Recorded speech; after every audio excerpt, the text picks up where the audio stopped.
No, take some microphone. Because I can talk through a microphone as well. Professional, you see. More applause. You see the way I'm holding it? It's good, isn't it? Hold it. If you want to feel like a rock star, you can do like that. I feel like a rock star. Oh, you want. I feel like a suicidal comedian, you can go like that. I feel like a boxing comedian, you can skip, but I can't, so I'm not going to. I'm Ken, I'm your host for the evening, and tonight is an open stage. Well, people invited, but people will be trying out some stand-up comedy for the first time. Who's never been to a stand-up comedy night? Who's never been to a stand-up night? Who's ever been? First time you ever been to a stand-up comedy night? This first time ever? You understand the way it works? What we're going to do? Roughly? Yeah? Okay. Does anybody in the audience have problems with the English language to start with? Do we have any Americans in?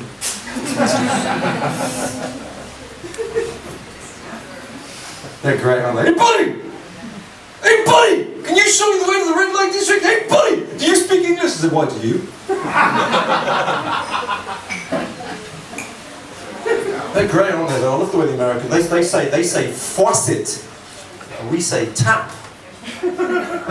They say normalcy. Fucking fucked up word that is. Normalcy. We say normality. They say, we did a great job in Iraq, and we say, we really fucked up in Iraq, didn't we? There's this swine, that's what makes me laugh, though, the Americans take the word normality and they go normalcy. If any word to fuck up, you choose the word normality. That's great, that's kind of surreal, isn't it? You've got to admire them for taking the most normal word and not even be able to say that, isn't it, you know?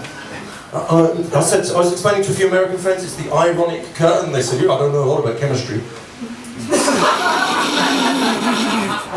It's a cultural, the Americans aren't very good at irony. We have a big contingent of Greek people here, don't we? So there's going to be tzatziki and bad economy jokes all night long, but you know, well, here we go, no, it's good. My ex-wife is from Cyprus. Yes. I know, I was going there, we were getting there, weren't we? We were getting there, yeah, it's a Turkish delight, isn't it? But, sorry, that joke was on the border. Improvise, not bad, improvise. Anybody heard of Jordan Peterson? He's in the news a lot lately. Have you heard of him? He's like a kind of alt-right, populist, right-wing intellectual. He's winding up all the feminists, he's winding up all the millennials. But he's a provocateur, so I find him funny. I don't know if you keep, there was a big argument with the transgender scene because he refused to use transgender pronouns. So you've got his, you've got her, whereas people from the transgender scene would say they would rather be called zer or ziz or whatever, right? Which you can be, you can see the funny side of it, but your Jordan Peterson has been on, he's been a real superstar for the kind of alt-right on the internet lately. But I reckon Jordan Peterson's problem, why he's got such problems with the transgender scene, is because his mum and dad gave him a gender-neutral first name. Jordan. All right, Jordan? Jordan Peterson, does that sound like a psychologist? Sounds more like a gay porn star, doesn't it? Come on. Come on. Come on, Jordan. You better eat your vegetables, Jordan. Come on, Jordan. Otherwise, Mum's going to make you wear that dress again. Okay, Mum. If he'd been called Bill or Bert or Fred, he'd be a feminist now. No, not good. Okay. Let's just we got great reflective comedy night. Sometimes you get a laugh, sometimes you get people going sometimes you get people rubbing their chin philosophically. Yeah, we got a lot of Greeks in. Philosophy, I'm going with it, yeah? I'm going with it. Yeah? We've had tzatziki, Turkish border, Cyprus, philosophy. I'm trying to go through the plethora, which is a Latin word, not a Greek word, of Greek philosophy things now. We have Italians here too. You have Italians and Greeks. So this is the organised corner. Organised is Italians and Greeks. And over here in the lines here we got and then we got all the Russians outside drunk, begging for money. But no, come on, that's silly. How many more cliches we want to do tonight? Oh, by the way, I really hope that the world does adopt a feminist agenda, I really do. I'm just scared it's not going to happen. I hope that the LGBT scene, I hope they really prevail and do really well. I hope people are starting nice to animals and people become vegetarians, and I hope the planet finally gets rid of plastic. And I'm just so scared it's not going to happen. And I hope also that we get rid of nuclear power, and I hope we just live in an egalitarian, better society. I'm just scared it's not going to happen. I'm a social justice warrior.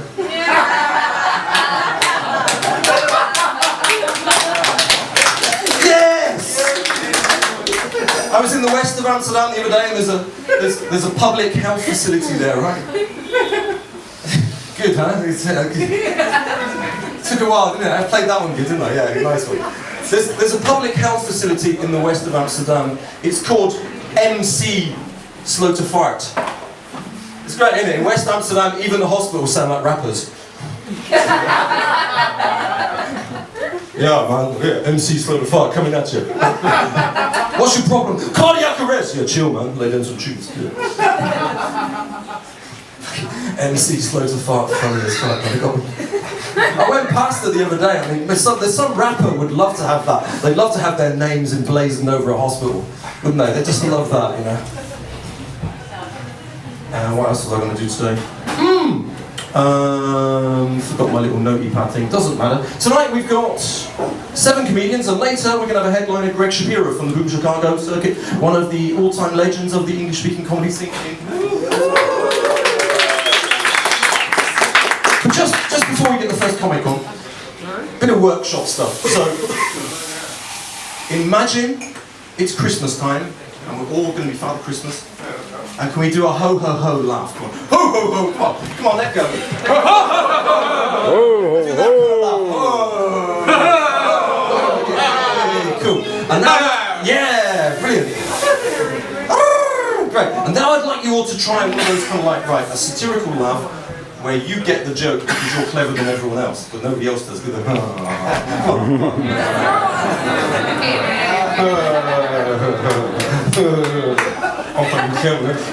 Now we're going to try what you call, the Germans call Schadenfreude, yeah? Which means enjoying somebody else's misery. You know the feeling, we'll try that kind of laugh. You know the feeling when you've got the sack from a job, and then you find out that the boss who gave you the sack, that his kids are both dying of cancer, you know? Yeah, you didn't need much practice on that one, did you? Don't blame me, I blame capitalism. And now we'll try a good old guffaw. The craziest laugh you can do. Chicken noises, screams. Come on, come on.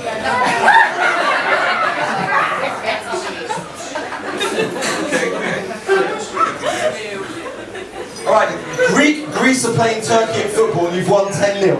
You don't like football? Okay, there's going to be a football match in a pub and the TV breaks down. So that's a mixture of nationalists, pride laughing and Schadenfreude together there. We're moving into advanced territory here, ladies and gentlemen. Are we getting ready for our first act? Yeah. Keep it up, this lady's been doing comedy a while now. She's going to try some new stuff tonight. Please welcome Emily Higginson!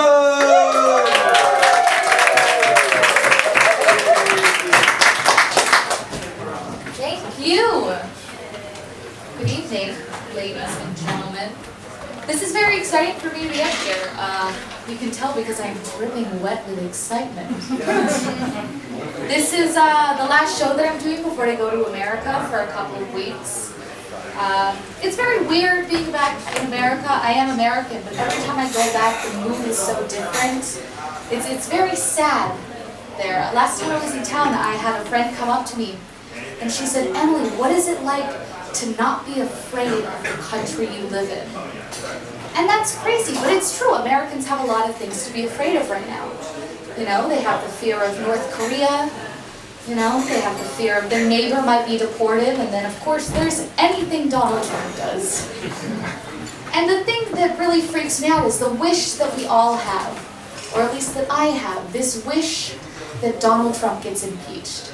You know, even that is horrifying. Because if Donald Trump gets impeached, you know what we get? We get President Mike Pence. Mike Pence, he's like if the color gray became a person. If Mike Pence becomes president, you know what we're looking at? We are looking at a Handmaid's Tale situation there. That's what's going to happen. And especially for women, this is a scary prospect.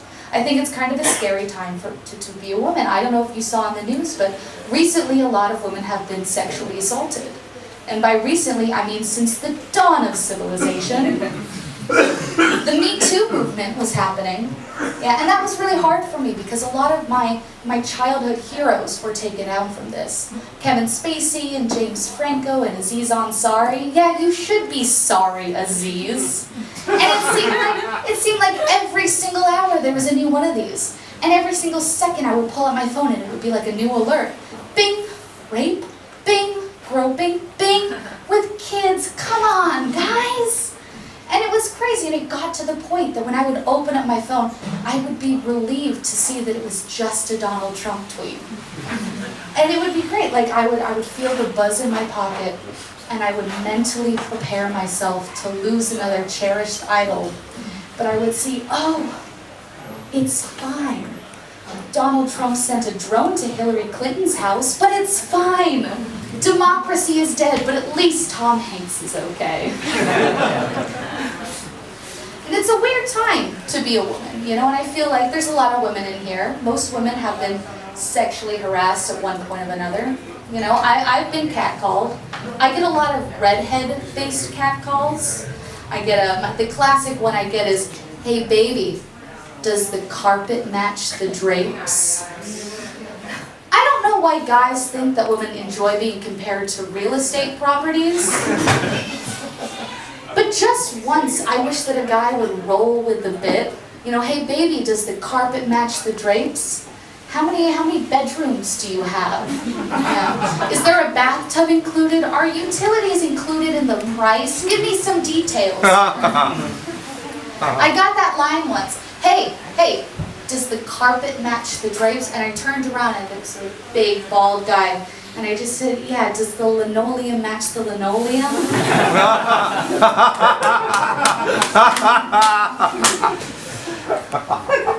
But it's a very sensitive time to be a woman right now. You know, and I feel like because of that, comedians were not supposed to do jokes about women. So I'm going to do a joke about women. What's up with women? Always talking about shopping and their periods and bravely opening up about their experiences with sexual assault. What's up with that? Pipe down, ladies. A man is speaking. I wish I was a man. I do. It's very easy to be an attractive man. To be an attractive man, all you have to do is go to the gym sometimes and not pull your dick out in public. That's it. The bar is so low for you guys. We're not asking you to look like Ryan Gosling. We're just asking you to not look like Harvey Weinstein. To not masturbate into a plant like Harvey Weinstein. Just be nice to us and do some sit-ups. That's it. So I'm going back to America soon. And I don't go back very often, but I do meet a lot of Americans, a lot of American tourists, and a lot of American students doing their study abroad here.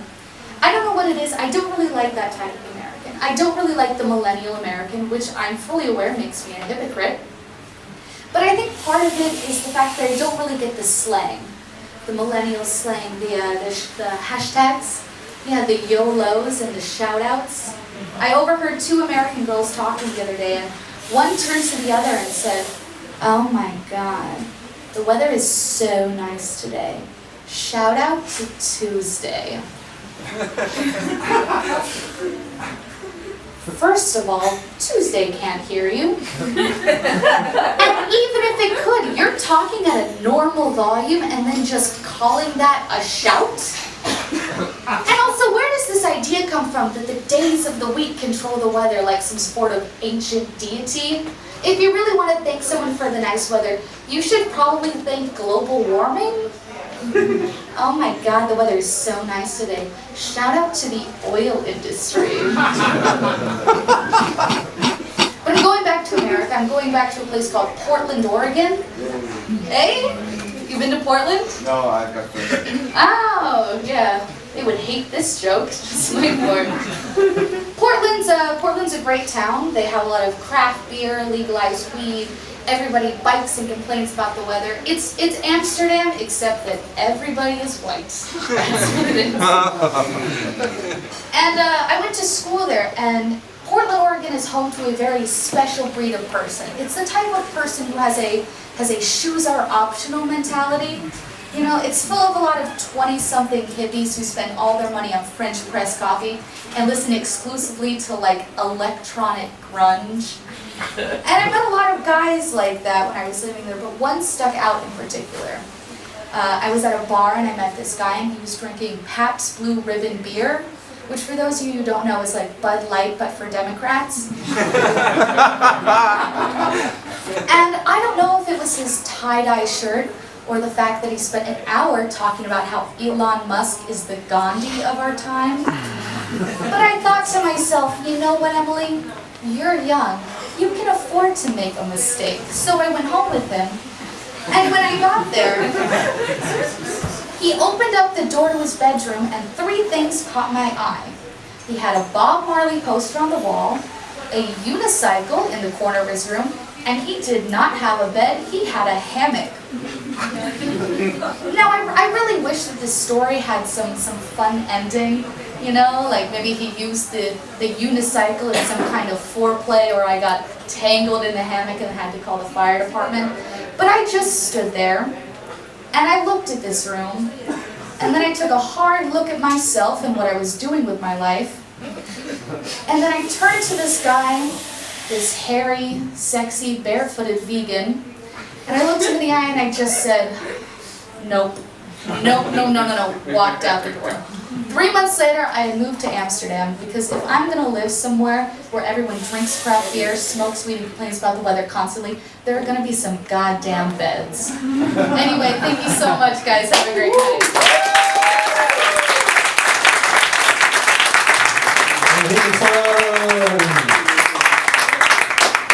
Before we get to the next time, we're going to do a little bit of workshop stuff now, right? I know you are going to know the punchline to the following joke, right? And we're going to do I'll give you an example. There's a comedian the other day I saw, he was really good. His father was a milkman. No wonder his delivery was so good. I met a comedian the other day. His father was a fast bowler at cricket.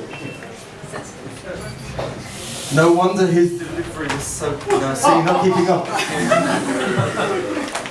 I met a comedian the other day.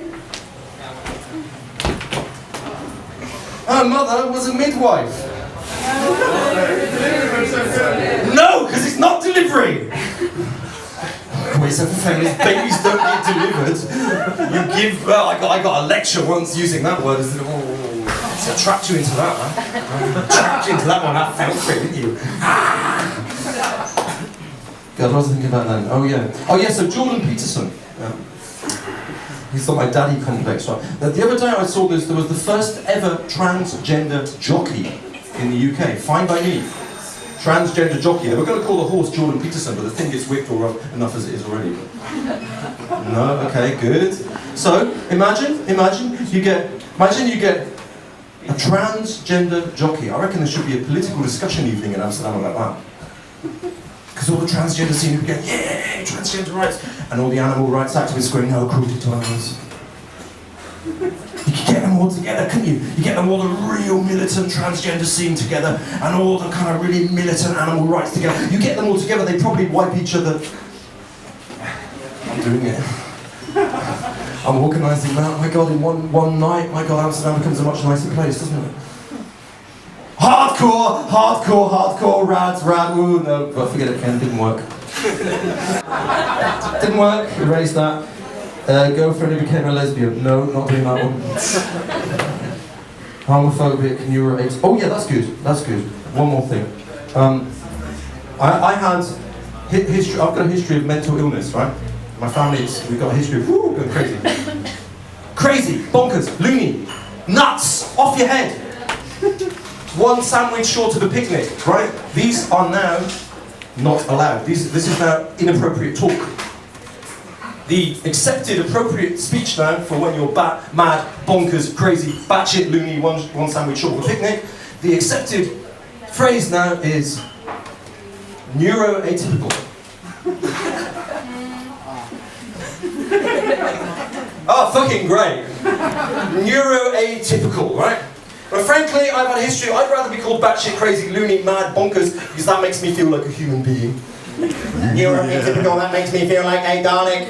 And I'm mad enough already. You imagine all the songs, can't you? You can imagine husbands in the pub going, oh, I love my wife, but she doesn't have to drive me neuroatypical. Imagine all books, can't you know, far from the neuroatypical crowd. Alice in Wonderland, what's he called? The neuroatypical hatter. This thing called love, I just can't handle it. This thing called love, I must get round to it and get ready. It's a neuroatypical thing called love. Just doesn't quite work, does it? No good. No good. And I explained this to a mate one the other day, and he said to me, "Oh, Ken, it's just political correctness gone mad." I said, "No, it's political correctness gone neuroatypical."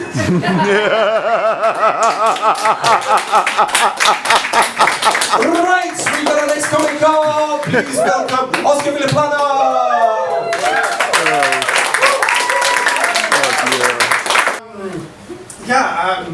I just thought about my friend Spiros.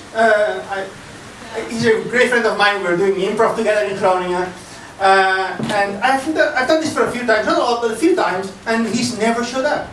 So when I do this, my boss says, "Oh, it must be terrifying to do that." No. What I'm afraid of is that one day he will show up. And at the end of the show, he'll say, "Oh, you've been doing this for how long now?" Anyway, what I want to tell you is that I finally figured out why I am still in the Netherlands. Now, don't laugh. It's because of the weather. It's addictive. It's like playing a slot machine. Like you're playing there, and, okay, a cloud, and another cloud, and you're going, yeah, sun. No, thunderstorm. Okay. Again, okay. A cloud, some Saturday, you think, sun. Yes, the sun! But it's Monday. Or only in the morning, like today, no, fucking thunderstorm. Anyway, so that's why. A lot of young people today. It's amazing to think of all the years you have ahead, all the hours you have, all the things you could be doing in all those hours you have. Or you could, for 100 hours, don't drink anything, and then you die. It's terrifying how close by there is 100 hours. That shows how important to drink is. Drinks are at the bar, by the way. I don't get any commission, but it's good for you. But you know, there's something. Drinking is very important, but there's something even more important than drinking. What is more important than drinking? Reading. Reading, very good. What is more important than drinking and breathing? Sex? Come on, you can go for more than 100 hours without sex. No, I'm sorry. I know for experience. No, okay, you don't know. It's fine. Just do a little experiment. Just try drinking while you listen to people tell jokes. Wait for a good punchline, and then your body will go from, oh, nice, palatable beverage I'm enjoying, to, oh, fuck, juggling there, liquid streams and muscle contractions, and the brain going, just push it out, any hole will do, we have a joke here, it's an emergency. So laughing is more important than drinking, that's so today we got you covered. Other things. Okay, what else do we have? Oh yes, about me, I work as a programmer, which means that I'm really in favor of grammar. That's a horrible joke, so please take it with you, take it away from me. You can pretend it's yours, use it to amuse your friends, family, and I don't know, linguists. But then I can't avoid to think that it would be a really beautiful world where programmers were really just people who are really in favor of grammar. Not sexually deprived youngsters that can't speak to people. A world where a bad joke is just an oak tree from which badges are made.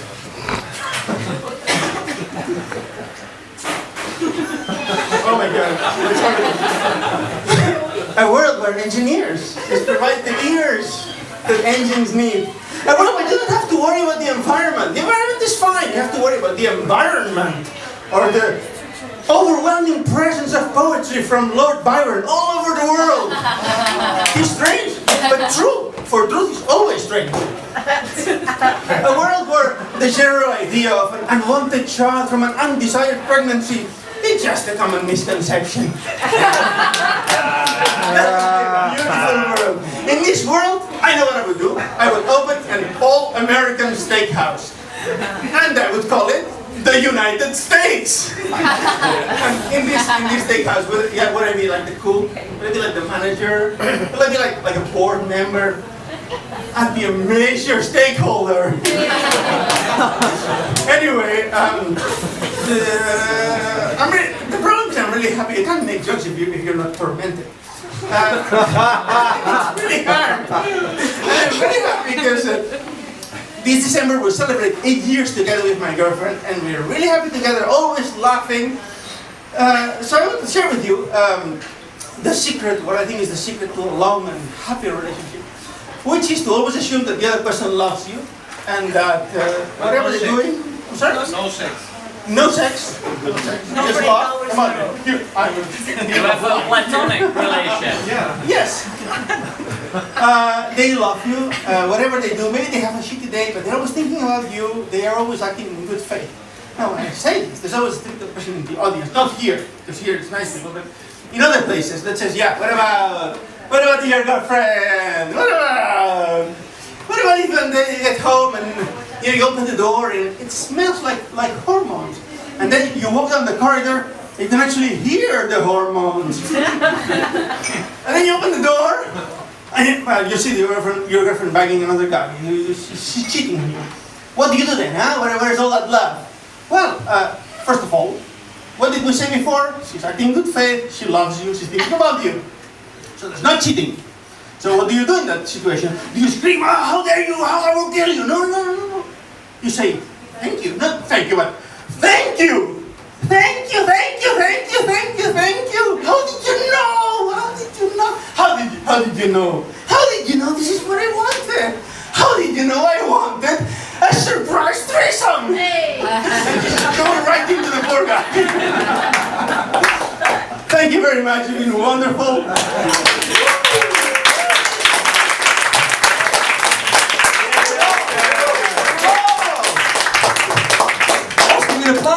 Oscar, lovely. With the ladies coming all the way from Utrecht. Exotic for Amsterdam. I mean, for Amsterdam is Utrecht. I mean, that's a holiday in the deep south. Yeah, come on. Will you please give it up for Wietske Dijkstra?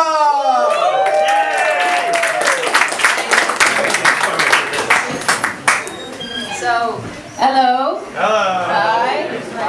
Please don't laugh. My name is Wietske Dijkstra. I'm going to repeat this for those who did not hear me. My name is Wietske Dijkstra. Yeah, now we got this over with, I can start. I never knew I had this name in the English sentences. I never knew it. Never knew. Alright, do you recognize the moment when you meet an acquaintance and you don't know what to do? Give them 3 kisses, a hand or a high five. At this moment I don't know how to greet you. All 3 options seems impossible, so I'm going to say hi everybody, how are you doing? How are you doing? How are you doing? There was a question, it's live, right? Oh, awesome, thanks. Thanks.